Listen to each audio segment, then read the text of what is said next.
And y'all are rolling. All right, you're recording. The video is started. What's up, everybody? What's up, everybody? Welcome, everybody. My name is John Graves. My name is John Graves. My name is John Graves. Called Rich Not Rich. So this is Rich Not A Rich. show called Rich Not Rich. Now, all right? I don't know what this man is talking about, but we went Right? 1, 2, 3. Rich Not Rich. RDMS.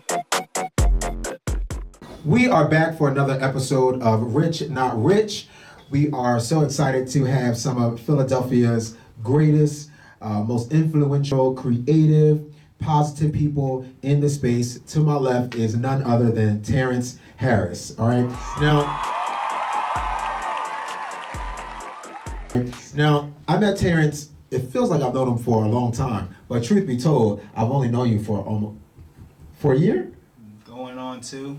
Is it really going on 2 years? Yeah, this summer I think will be. Okay. And so Rich Not Rich is a short show that I put on, that I am producing because I have been blessed and inspired by the lessons and the teachings of so many people that aren't getting acknowledgments or who may not be famous or don't have the greatest number of followers. Because the thing is that you don't need 1,000 followers to be amazing. You know what I mean? I just met somebody today at the register who said she didn't have a social media. You know what I mean? And in today's standard, you would assume that something's wrong with her, that that she has no life because she's not on social media. She must not exist because she's not on social media. But there are people out here that just because you don't see them doesn't mean that they are not making an impact. Just because you don't hear about them doesn't mean they're not changing lives. And that's what Rich Not Rich is about. Because to be honest with you, I am rich. I feel rich. But it's not adding up in terms of my finances. But that has nothing to do with the outlook of my values and my outlook on my worth, okay? I know I'm rich. I know I'm rich because of this. People take what I say and make money off of it. Wow, yeah, I've never heard that one before. That's how I know I'm rich. Yeah, that was a good one. People will go and say what I said and make money off it. People will go and do what I said do and make money off of it. People will go and listen to a lesson that I've taught, a song that I wrote, or a class that I've taught, something like that, and go replicate it, not in shame or hate or nothing shady, you know what I mean? But going and doing it and then using what they've learned in here or around me to become amazing. So I know I'm rich by my fruit. I know I'm rich because it doesn't stop with me. It's never ending. So there are things going on right now that's a result of things I started 20 years ago. That's how I know I'm rich, because the money don't end. And here's the thing, like one time I put up a play and I didn't get money for it. I mean, no, that's all the time. Let me be more clear. I wrote the play, I put up the play with the intention, I knew that I wasn't going to break even. Okay. I knew I wasn't going to break even. I knew I had to pay the actors, I knew I had to pay the singers, I knew I had to pay, and that's the light stuff. The building in the theater is the big number. Okay. But I knew that I put out this play today and I would make money from it every time I do it. Oh, okay. Most times I didn't know that I was making an investment in my stuff. You know, I didn't know that I was teaching myself a lesson by pressing. And I can say that literally you are here, you don't know this, but you are here as a result of me continuing to press, me continuing to invest, me not giving up when I didn't get the money right then and there, and me believing in this space, me believing that just because I may not, the light might be off or the gas might be this, or the electric might be that, believing in these 4 walls that I'm here for a reason. You know what I mean? That I'm here, and that, on my end, I'm here to sell clothes, but on other people's end, I'm here to, I don't know, you can fill that in. I might be here to inspire, I might be here to motivate, I might be here to bring somebody joy or a smile on somebody's face. Now here's the thing, not because I'm John, but because I'm here. Not because I'm John, but because I'm here. Not because you're you, but because you just happen to be that person who's in the building. And all the while, I'm thinking, that's crazy. All the while, I'm thinking all other things except this. I'm the one in the building. Right, you're the one. I'm the one in the building. Too, man. Right. I'm the one in the building. And so these narratives and notions about, lacking and not having, or comparison, which I rarely do, or even competing, which I never do. Anytime I'm in those, I'm forgetting where I am. I'm in the building. Yeah. I'm in the room. And you are in this room as a result of me being in the room, as a result of a lot of other people. A lot of people pull me to the side, Terrence, to correct me. A lot of people pull me to the side to charge me, to challenge me, to invest in me, whether it be after class, when I was a young boy, as an adult, helping them on a project. And I'm gonna turn the mic over to you a little bit, in a little bit, but I wanted to share why I think you are a success and rich. Yeah, I mean, I always love your introductions. I was talking to Sheen about that when we was building after we left here. Like, you know, you have a great way of being able to present and evolve yourself through these segments. I always see the light bulb moments, and I see the glimmer in your eye, like you realize something that's also, like you just said, something that affirms that you're in the building as well, right? You've given us a platform, but I love this process of seeing that. So, you know, two things that stuck out to me that you said, and then I'll just introduce myself, is like the two words that came to my mind were assets and ingenuity. So I'll start with ingenuity because, you know, ingenuity is our ability to be creative and clever about coming to solutions. And like you said, you didn't know, but once you recognized what it was lending to and aiding, you continue to foster that and nurture it. And then the second thing that I said the first was assets, which just goes back to what you mentioned with investing. Because after a while, we want to see what we invest in obviously become an asset to us, and that's what I think Rich Not Rich is about. Is obviously we don't always get to see that financially, but we get to see the assets of good faith, mindfulness, consideration, communication. Like we develop skills that are able to appreciate over time and, you know, give us more that we could work with and work on. So, you know what I mean? With that being said, I'm gonna give y'all my introduction. My name's Terrence.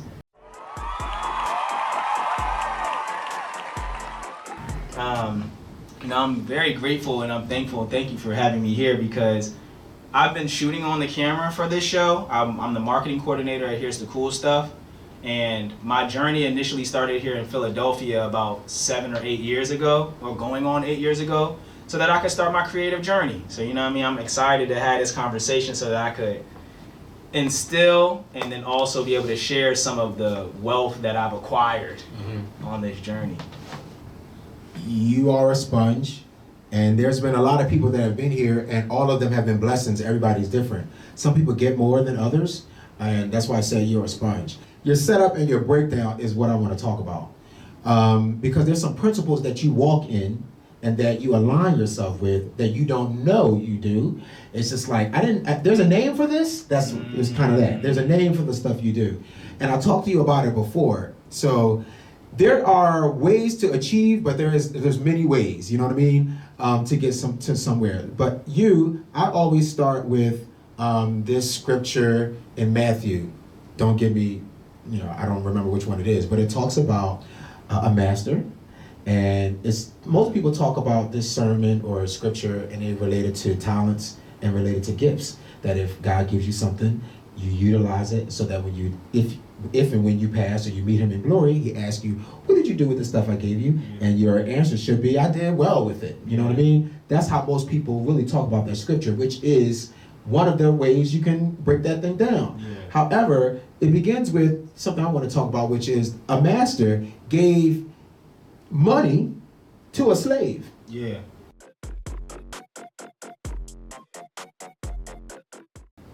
A slave, all right? A master. Now, I'm not talking about like black slaves or like white masters. I'm just talking about a servant. You know what I mean? You come in, you come in to get your money and then you go home. So right. I'm not, this money is not what I'm giving you to pay you for your work. This is I'm giving you to move you from a slave to a steward. Yeah. You know what I'm saying? And so like, and it's not you moving yourself from a slave to a steward.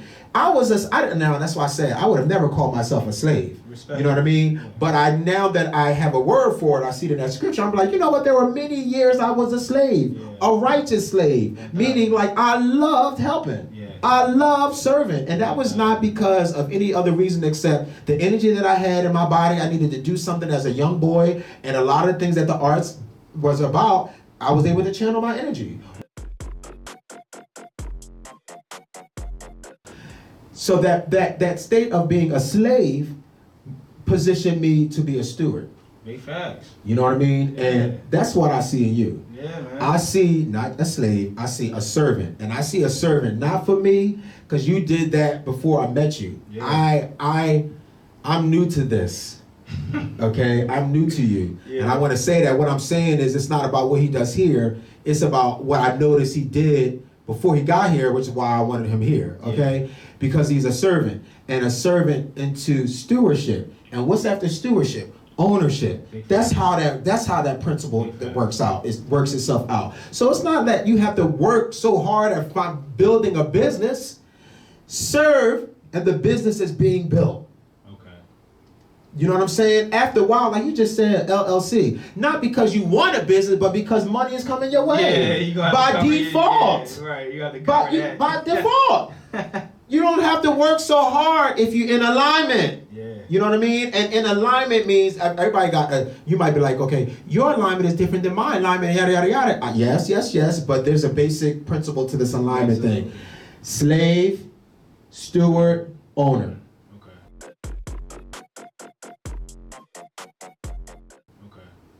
No matter where you are, no matter what age, you know what I mean. You can pull this off at 7 years old. You can pull this off as a 13-year-old. You can pull this off as a 50-year-old. You can retire at 60 and start something new. You start serving. Yeah. And then steward over that thing and then own it. And you own a lot of things. You own not only in the physical and in the natural, but in the spirit as well. I'm going to go into that a little bit. You have the ability to say and make things happen. You draw people to you. When you say do something, they do it because they assume you know what you're talking about. Because not only because of your experience, but because of something that's coming off of your body. Right. That's speaking the words that you aren't speaking. And wouldn't it be amazing if you're just aware of it? Yeah, that while you're talking, there's something else talking too. Yeah. I always quiet my thoughts when I initially am active listening. But then once I've had a thought, I do something what I call I pin it. So the one thing that I pinned in my mind as I was actively listening was that I know who I belong to. Like when you were creating that description or that the details around what you were meaning and what you was elaborating on, the first thing that I think when people hear that or why they're triggered by it is because they're confused about what the work that they're doing is a part of and who and what you belong to based on like what you believe and things like that. So because I understand that the work that I do is so that I can make the world a better place, and God put that in my heart and gave me that vision that the world could be a better place. I mean, that's what I'm doing when I'm actively working. I don't let, the environment or the circumstance or the conditions that I'm in dictate me showing up, the best way that I can. And that also lends to why I don't over stick around either, because I can discern very quickly like, oh, this work is not in alignment with what my mission and what the vision is. So I'll get up out of there real quick, or not even start, because it just don't go.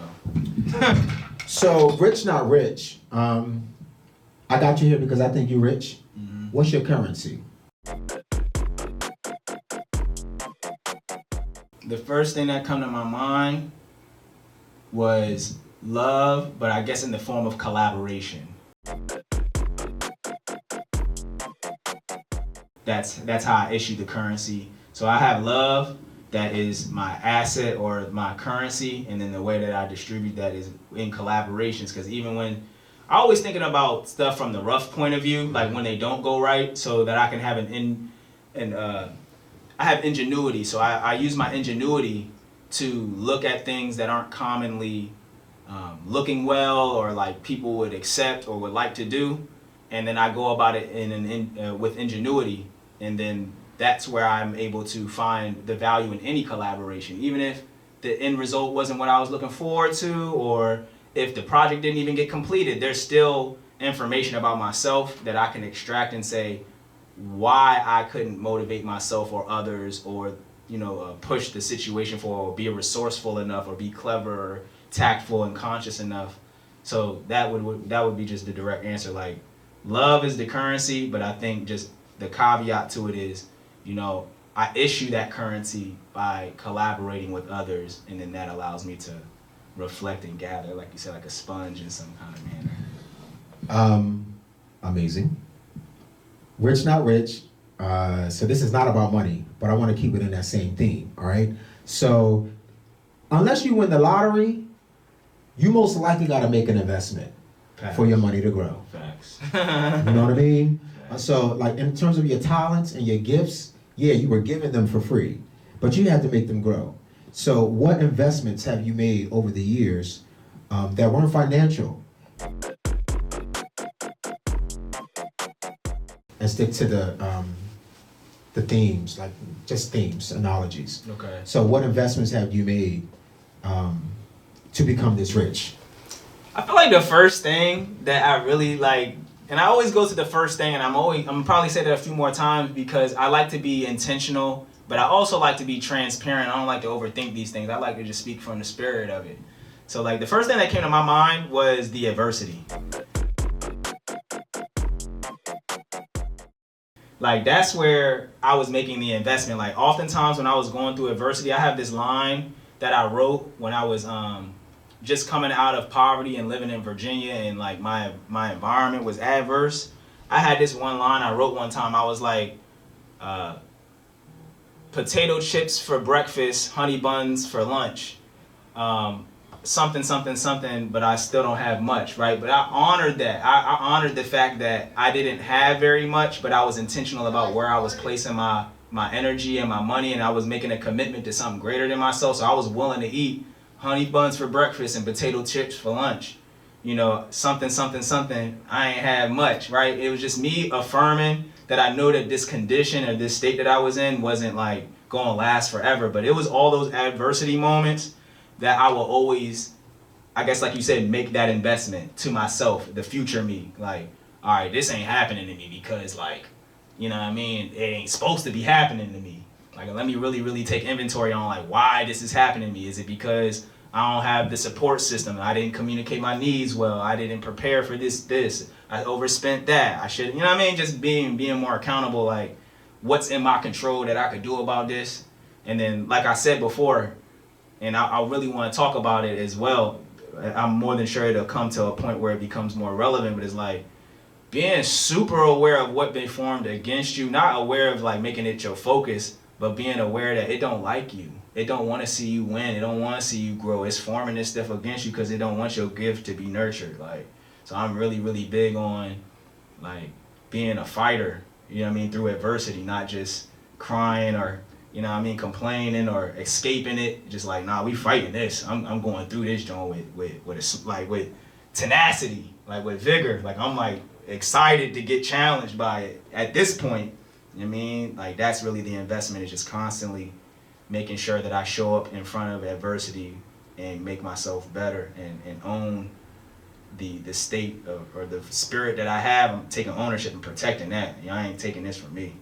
Investments are kind of like sacrifices.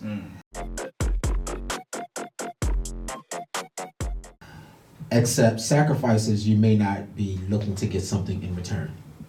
It's, in my opinion, it's more about right now.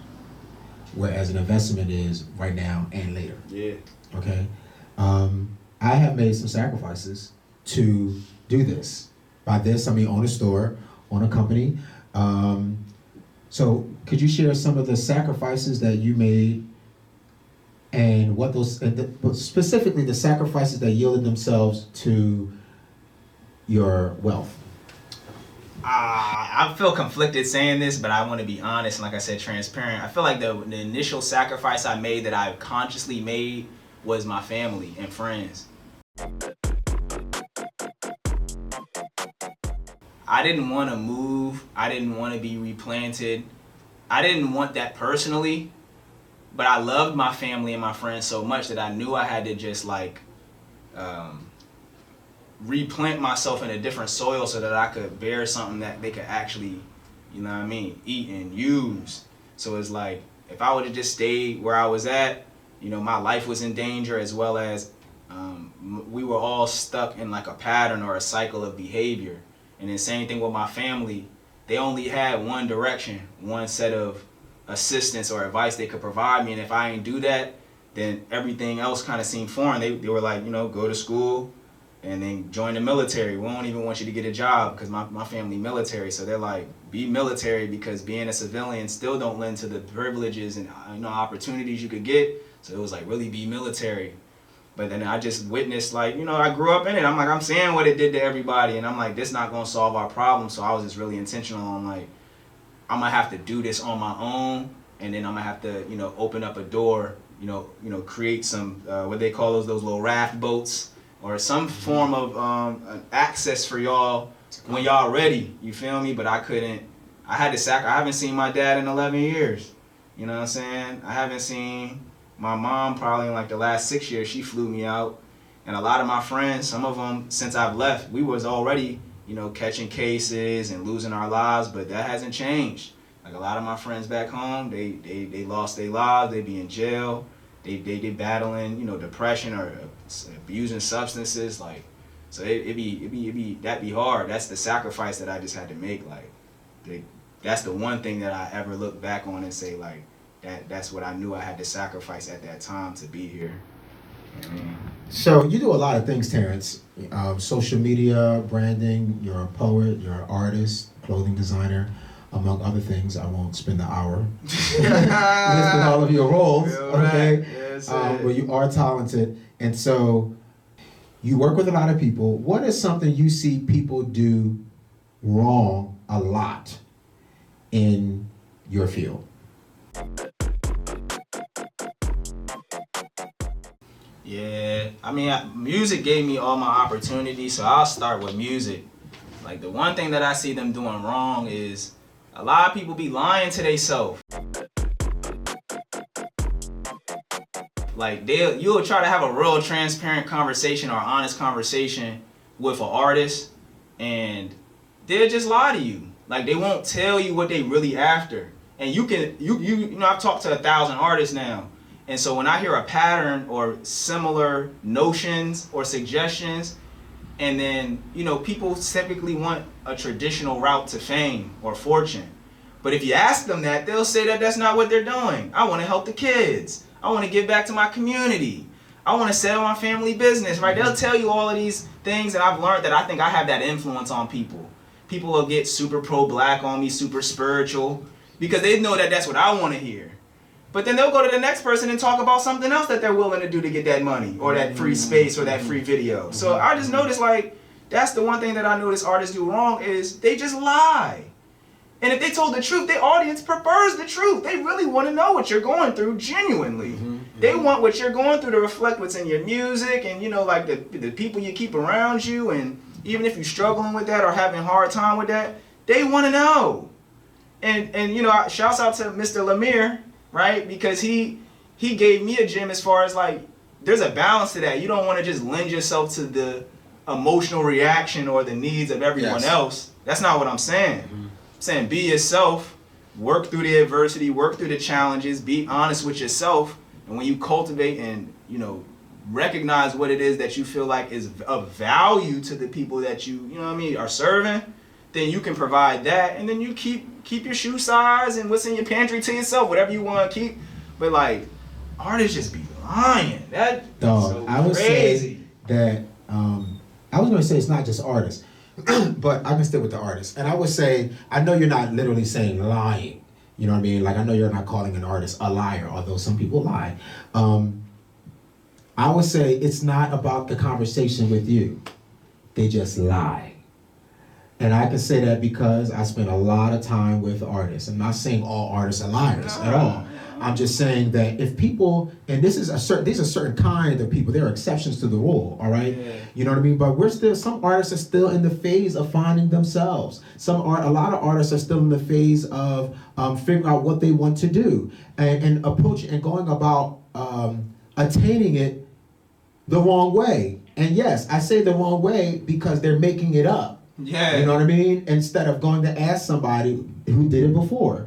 Or going to spend some time being an assistant, or going to spend some time being a volunteer, or going to rub elbows with somebody who's actually in there. Maybe they will let you just watch them. You know what I mean? But everybody has this crab mentality.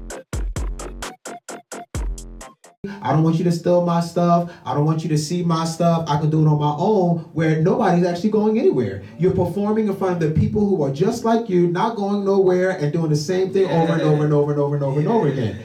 So in my thing, They won't tell you that part, though. They won't tell you that part. They won't tell you that part. So it's not that people are lying. Some people, it's kind of like the social media thing. Yeah. It's like, I'm not lying. I have to pay for 2 million followers. I'm not lying. This is what you have to do. You have to pretend that you know 2 million people so that 10 real people can love you. So it's not that they're lying. I have to pretend like I'm the. I have to ... I have to be the because I want. You know what I mean? It seems like everybody likes Beyonce, so I have to be Beyonce. It seems like everybody likes Kendrick. I have to be Kendrick. But they've got that wrong. You know, because when I'm talking about, you said an artist. I'm saying if it's an artist, that stuff has to be purged out through a number of ways, but artistic development, professional development, class, one-on-ones, that can't be purged out just by continuing to go. All you're doing is going. You're not going back and releasing the things that you are holding on to. And by that, I'm not talking about holding on to things. I'm talking about the lessons that you think are necessary. Lessons, AKA best practices. You know what I mean? So just because you saw Nia Long do it 25 years ago, doesn't mean that's what you should do. Just because you are a black woman and she's a black woman, you are still unique. And I tell everybody all the time, I use this word frequently, more to myself than anybody else. This cloak over me was the word corny. Corny. I've not always had it over me, but it was mainly about my work. Okay? And when it was mainly about my work. And so I say this out, I say corny now because I've worked through it in myself. So when I tell people all the time, if I ever call you corny, I'm literally saying you left yourself out of it. Yeah. Wow, that's a good definition for it. You left yourself out of it. So when John Graves calls you corny, I am literally saying, where are you at? Who is this person in front of me? Right. What is this sound? What is this voice? What are these moves? And I'm not talking about performing. I'm literally talking about this human being. 1,000. What is these hand movements? What is this handshake? What is this hug? What are those eyes? You know who I am. What I mean by that is the stupidity, you acting like you don't see them. Or, oh, hey, I didn't see you over there.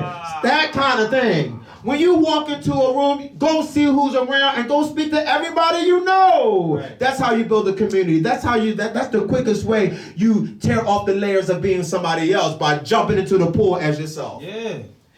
And so what you're defining in a sentence about people lying in conversation is a makeup of, it's not the sentence, it's them trying to survive.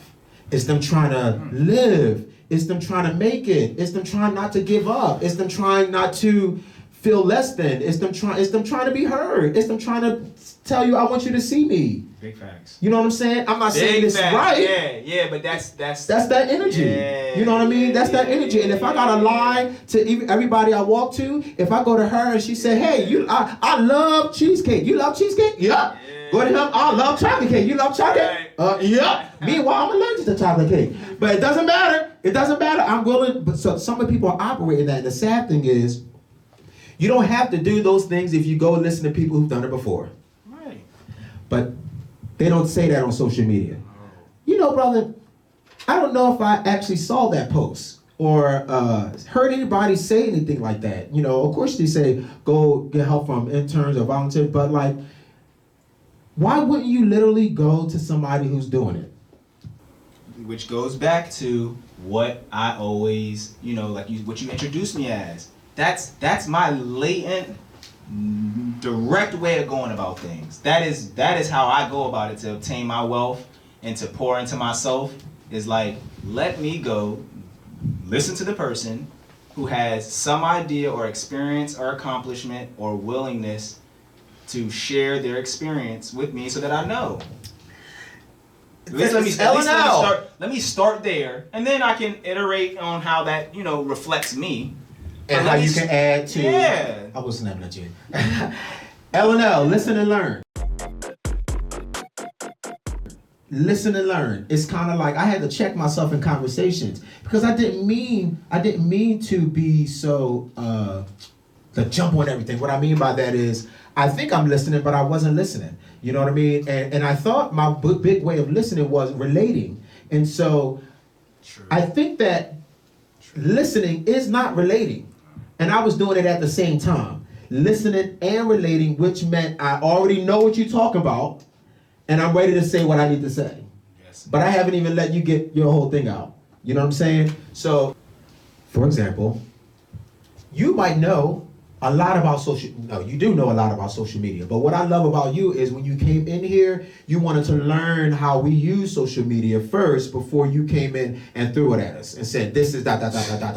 And that's your mentality. Come on, what are those principles? Slave, steward, master, and owner, all right? But you've already done this. You've rinsed and repeated this thing over and over again. So being a slave to a master is a piece of cake. There you go.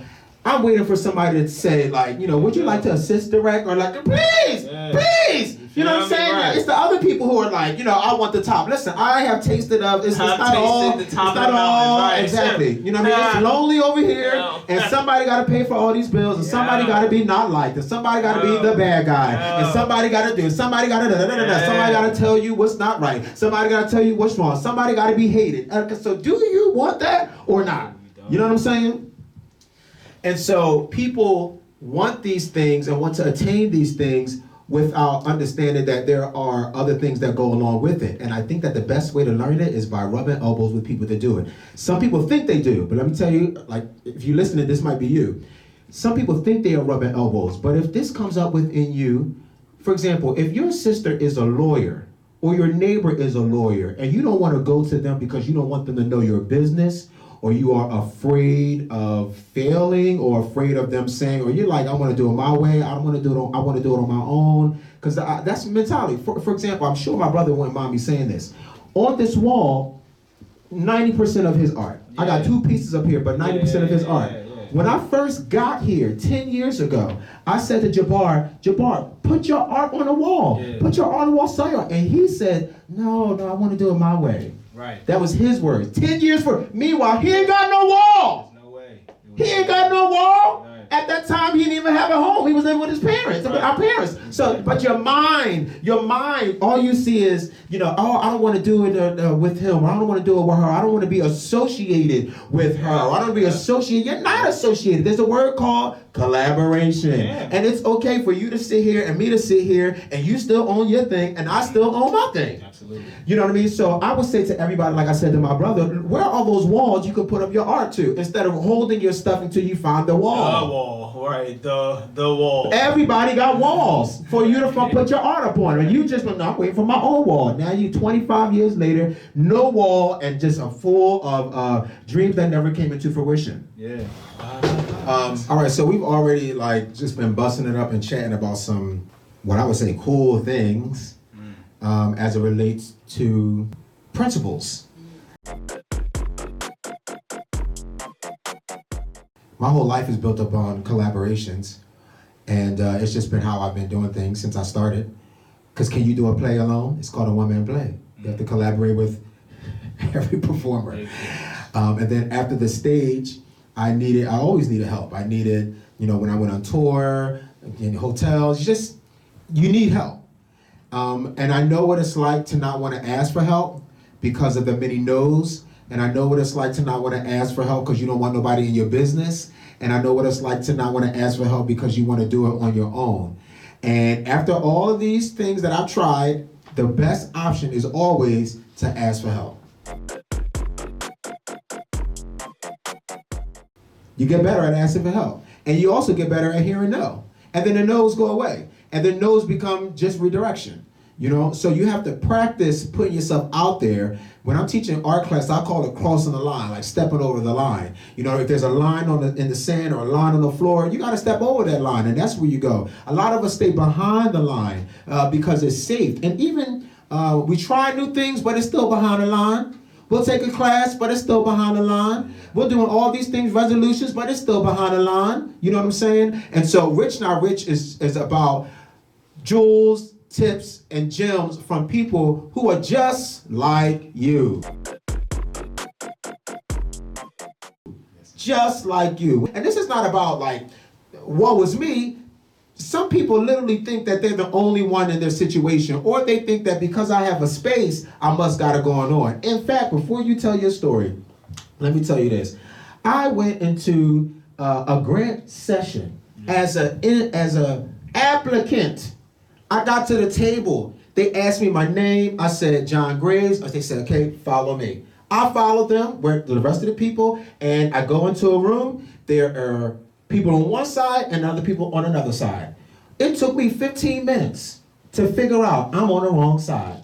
So I say, excuse me, I think I'm on the wrong side. I'm not a panelist. I'm here to get. I'm here to get the grant. She looks down and at my tag and she said, aren't you John Graves? Right. Meanwhile, I don't know what that means to her. I know what it means to me. Yes, I am, which is the reason why I need to be on that side. That's why I'm here, right. She couldn't fathom why I would be there on that side based upon the things that I've done here. I said, lady, I don't have the money to continue to do what I'm doing. That part. Which is why I'm on that side. Which is why I want to be on that side. I was denied. Yeah. I was denied, not because I was denied on the strength of their assumption of me. So you mean denied, like you couldn't even apply? No. Oh, wow. I couldn't even apply because I've had a company for a long time. Wow. For more than 5 years. Yeah. But also, it's an arts grant, and I'm one of the lead arts companies in the city. Got you. So I'm walking out that thing, I'm like, Got you. what have I done? That's what I'm thinking. It's like, man, I might why did I do this? Put myself down. Right. Put me back down in the D League. Right. And you know, it was like outrightly said. You know, it was the jargon she was using. Yeah. It was the language she was using. And then she brought me to the next person. It was that they were saying. I knew good and well by the time my name got up to the top of that list, they wasn't going to pay me no mind. Yeah. They would rather give it to someone who they think would really need it. You know, and I get it. So, like, when I say we all in the same boat, we really are in the same boat. And I would love to really go in on another time to really share the truth or some truths that you and I we be talking about, but we really can't share because we never really want to offend nobody. You know what I mean? We really don't want to make nobody feel no kind of way. But I was thinking the other day, that's the consumer. But what about the entrepreneurs? Period. What about the small business owners? What about the designers? What about the people who are not consuming but want to know how is it to run a business? Yeah. Like, what are some of the things that you struggle with? And I really want to talk about those things sometimes, but what if some of the things you struggle with involves, you know, your neighbor and everybody know your neighbor, or involves a bank that everybody banks at, or involves, you know what I mean, or involves like somebody hired me and didn't pay me. And they on Facebook? Right. You know what I'm saying? True story. And that's everybody's friend.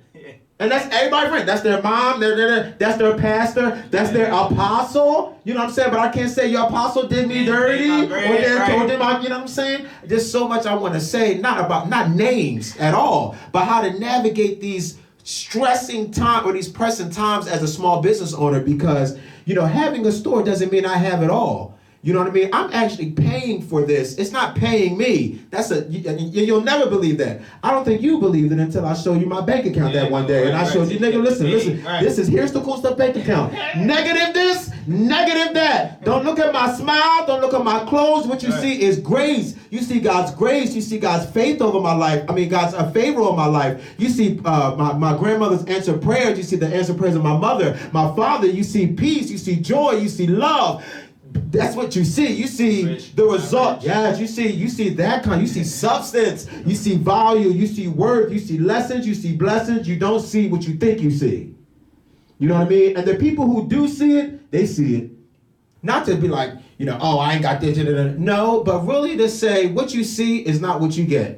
And don't judge a book by its cover. And that's typically the other way around, meaning like you normally say like, you know, the cover looks horrible and you open the cover and there's beautiful words. You know what I'm saying? Yeah. I'm saying It looks beautiful in here, but don't be twisted. I have to stay before the Lord 24/7. Yeah. Don't get it twisted.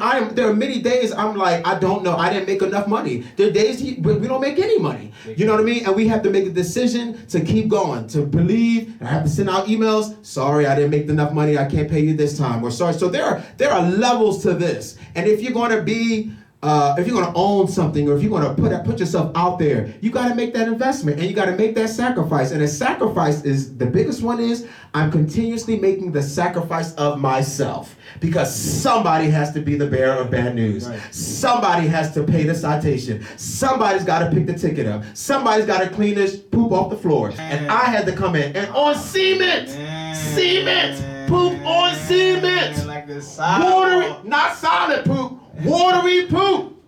Yo. And I sat down there with tears in my eyes, because that was the month I did not make, that was like the 4th month I did not make any money. And I was just like, not only am I not making any money, I'm sitting on the ground cleaning up shit. Yeah. Entrepreneurship. I'm like, you know what I mean? Entrepreneurship. Meanwhile, right? No pun intended. That's entrepreneurship for you. You hear me? You know, meanwhile, you know what I want to do? I want to get on Instagram and say this. I want to get on, make a live and say this, but there was something stopping me, because I didn't know how it was going to be received. Yeah. And I could do all that and people still not see what they see, or still not. They're like, at least you got a cement floor. You know what I mean? Mm-hmm. So it's so many different things of reasons why I stopped, or why I stopped myself from sharing. But I think that's something that I would love to do with you on another platform, just to share and be intentional about speaking to that specific audience.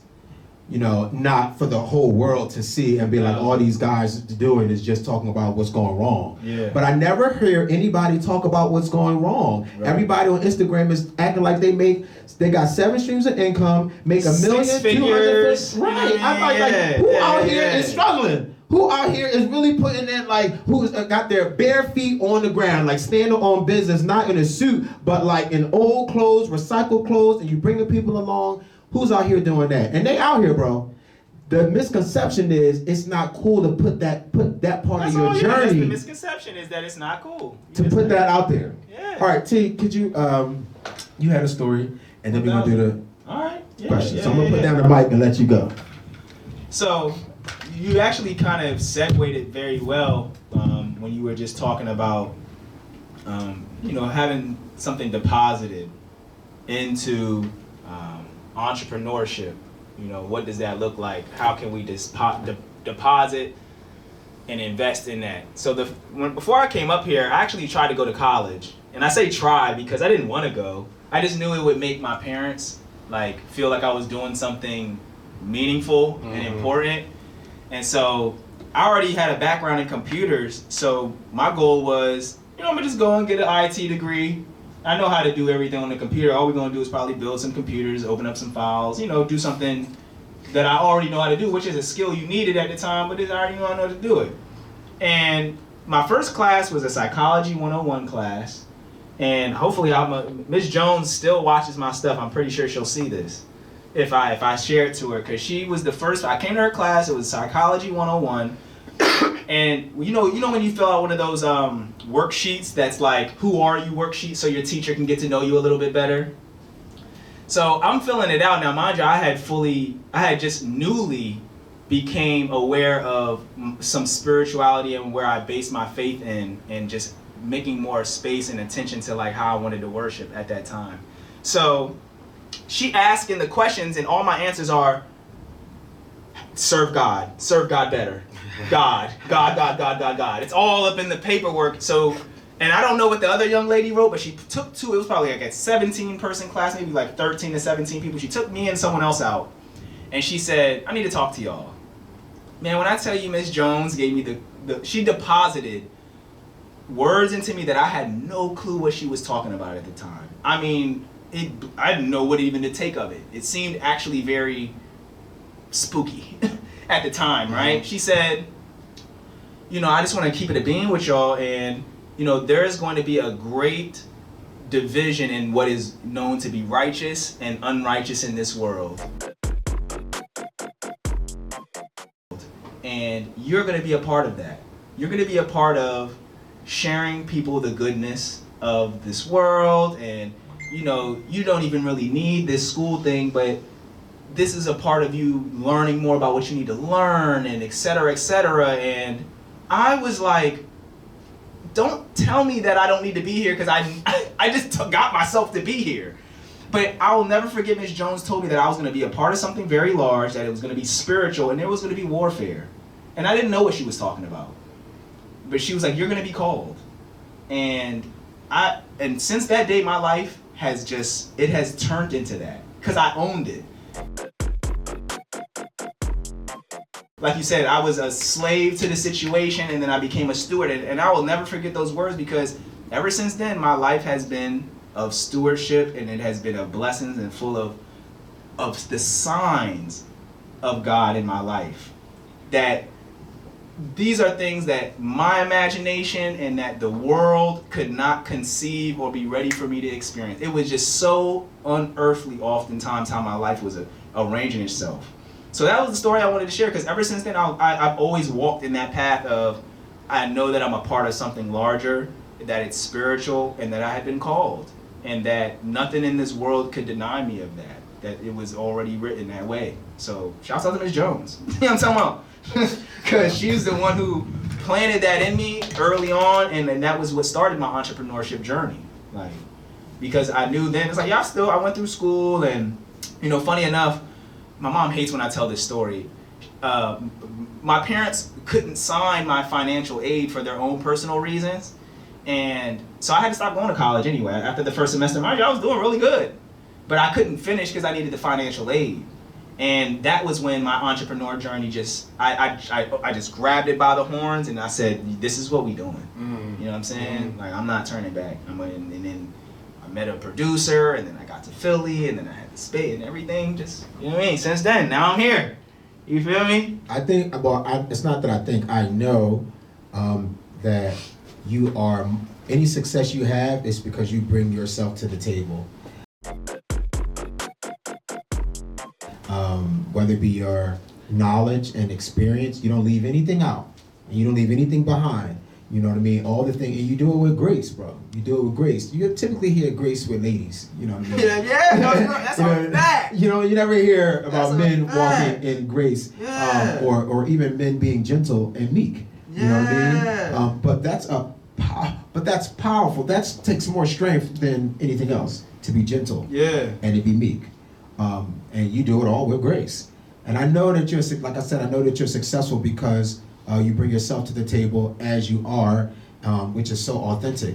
And that's what I'm going to leave with everybody before these questions, is that your mission, whatever it is about your business or even your personal mission, it has to be, obviously, it has to be about you. Now, that's a given. Now, you might be thinking like about me, like as I want to see myself. About me in my potential state, about me when Jesus comes, about me in my heavenly way. You know what I mean? No, all of those things you left out, you right here. Yeah. You know what I mean? And it's the you right there that's most relevant and most prevalent and most relatable. And I think that's how we win, by being relatable. And the best way to be relatable is to be ourselves. Because if I'm myself, I'm not lying. I can't lie as myself. It's my name. It's my body. It's my face. I love what I love. I do what I do. And I've been doing it for so long, everybody knows it.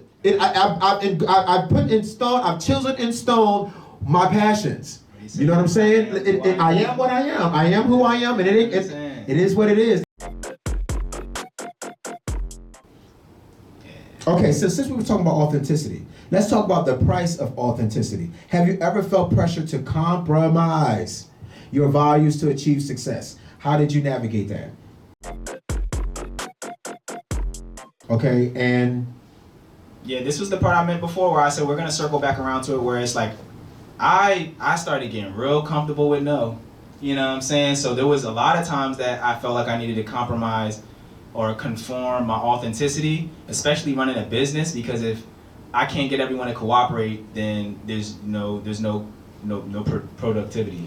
But just to answer the question clearly, yeah, I felt like I had to conform to that, especially in business, because it's like, how do you get people to want to play the roles? I guess what I learned from that, though, was eventually you're gonna just keep. You're gonna be paying interest. So if it's like if I had to pay you 10 to get here now it's gonna cost 11, and then it's gonna be 15, and then you're not here because you want to be here. You're here because I'm giving you something, or I'm doing something. It's functional. It's transactional, versus like you came because you see that there's value that you'd like to gain from being here. You know, not from me paying you to be here. So I think that was the number one thing that's like I started to learn how to use no, and the price of that no has been, honestly, me being here comes from a lot of the no's that I received. That's how I ended up here. Because once I started... Whoever told this man no, thank you. Right, yeah, that's what I'm saying. Like, a lot of those no's are what led me here, because I was like, well, if I don't know what I'm providing of value that people will honor, then, you know, let me see how I can serve. I just went back to, like you said, I was in the owner box, looking over, and then I said, all right, well, let me go back down to serving mode. Yeah, because this is where I know I can be consistent and provide this value that I know that I have, but let me find someone who understands what it is, so that I'm saying no to protect myself, but I should be saying yes to, you know, provide for someone else if that's the case. So I can't be everything for everybody. And that was one blessing I learned from it, was like, man, all these people want something from me. So there was a blessing in that. Like, I came from a point where no one even knew what I was doing. And then I got to a point where there was so many people asking me for something that I had to say no to preserve, what did you say? Like, me for we? Right? I had to start getting back to me so I could be there for we. So yeah, it's like, yeah, it was a little bit of, I've never compromised the authenticity. I really guess I've just paid the price of saying no in order to maintain being authentic. Collaborations versus competition. What do you see more now in these days? And what do they look like to you? What do they look like to you? I come from a basketball background, so competition was my everything. Like, it was only competition. I never learned the word collaboration until I was probably in my early 20s. I didn't even know what that was. You know what I mean? So, you know, and my background is in the street, so it's like it was always a competition. It's dog eat dog. It's get down or lay down. So it's not really like a whole. But then when I had to reverse engineer and just look in the mirror at who am I? Like, who was I in this? I was the collaborator. I was the one who always opened up my home, and we would always play 2K, and then I would organize how we communicate to one another and where we were going to station things at. And then even from, you know, before that, I was always the person in the groups when you did the group work. Like, I was the guy who was like, man, I already know Trey and Tina, they're not going to do no work, but I'm going to just do the work because I still want to see them get that C or that B. So I just always was that team-oriented person. Even when like I said, I started in a sports background, so sports was a collaborative effort. So even though we competing to win, the only way we're going to do that is if we play well together. True. So it was always underneath it all. I just wasn't conscious of it. I wasn't aware of it. So collaboration, you know, but I'm still not against competition, right? I know, especially in my generation, a lot of people are super against competition. And it's like, I'm a more of a what is kind of person, more than a should be, could be, would be kind of person. And it's like, people competing with me. You feel me? People want to see me lose. People want to see themselves win. So I know I show up, if there's the game to play, I'm going to win it. I'm not playing to play it just for the sake of playing it. I ain't doing it for my health because I could get hurt. So it's like, I'm coming to win. But I leave that at the business door. I don't take it home. You know what I'm saying? So it's like when I go home, I can, you know, debrief, decompress, you know, recognize and like, you know, affirm what it is that was accomplished, or, you know what I mean, can be learned as a lesson.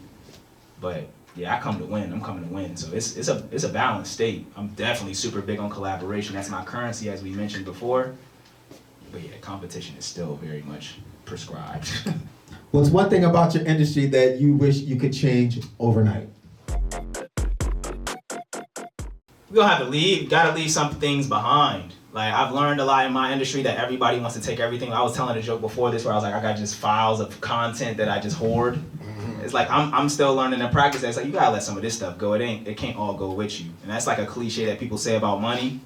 But it's like, in this industry, when you're an artist, you wanna like hold on to everything. You don't wanna put the songs out till to your liking. You don't wanna do the event until you see enough RSVPs. You don't wanna make the close until you got enough pre-orders.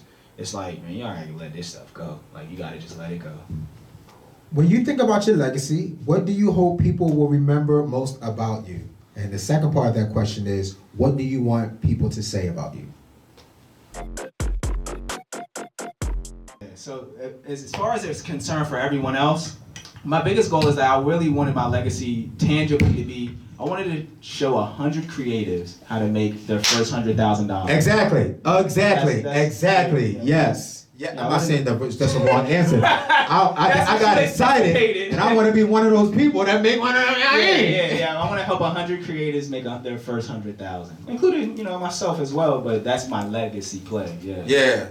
I think I don't have an answer, even though I asked you. I have to think about this answer. You know what I mean? About what I want my legacy to be, because there's me, John. That when this is all said and done, I can't take my legacy with me. Yeah. All I have is what I came in this world with, okay? My spirit, my heart, those kind of things. And so I don't want to just ignore that I live here. I think that I should pay both things attention. And that for me, categorizing helps. I don't think that helps for everybody, but if I'm like, okay, I'm focusing on, my spirit man, and my physical man, because my physical man has to eat and pay bills, and if I'm in a relationship, I gotta take care of my woman, I gotta take care of my children. But my spirit man is something totally different. So the legacy I want to leave on this earth is for my children, is for whoever's left behind me, my plays, my music, these workshops, these clothes, these lessons, the things that we do together. Those are the things that are going to, that's what I want to leave behind. My book, my inspirational book, my how to survive, how to keep going. If you're going to start a business, start here. These kind of things. That's what we want to leave behind. So as we end, anything you want to give to them about you? Well, the gem was that story that I shared. Okay. But the one thing I will leave you all with is, I'm learning to not give links and stuff like that, because I changed them as far as what my offers and my business are. So I would say this most consistent, stable place for you to find me on is social media. And I'm TEEJAYNEWS on everything. So yeah, that's all I would share, is just to reiterate and affirm, y'all make sure y'all tap in with me. And you'll continue to see me here at marketing at Here's the Cool Stuff, and then also, developing works and projects with John as well. You feel me? All right, so you are rich. You are rich. Remind me what you rich with though? Love and collaboration. Okay, and so if you have anybody rich, got it to give away. Mm-hmm. So if you are in need of some love, he already said it, And a collaborator. and some moments of collaboration. Yeah. You don't have to have something right now. I can only help in the capacity that I can, but I can help more than a lot of people because I'm by myself. I'm single, and I don't have too many people that I have to take care of. So I am available, and so is this man, and we're available to consult, and we're always looking for people to join our team. And I'm not talking about Here's the Cool Stuff team or JGP or Newport News, but just people who have the similar ideas or similar drive. Because we don't have to be working on the same thing. I'm inspired by people in the same room doing something inspirational. So if you're looking for a community, he has one, I have one, and we're a part of one together.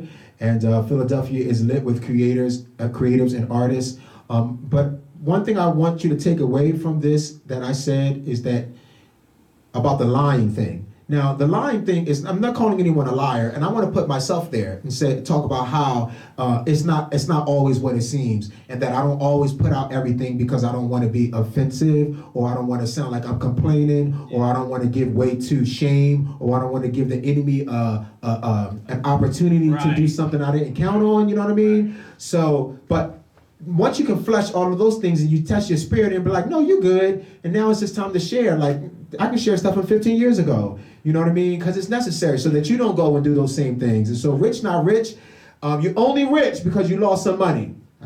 I know that's crazy to say, That's a fact, though. but you're only rich because you lost some money. You're only rich because you made an investment. You're only rich because you sacrificed something. You're only rich because you stopped talking to somebody.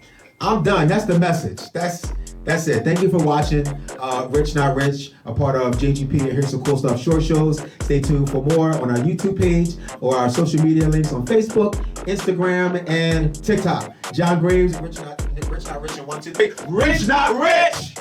Right. Put me back down in the D League. Right. So, no pun intended. That's entrepreneurship for you. Yeah.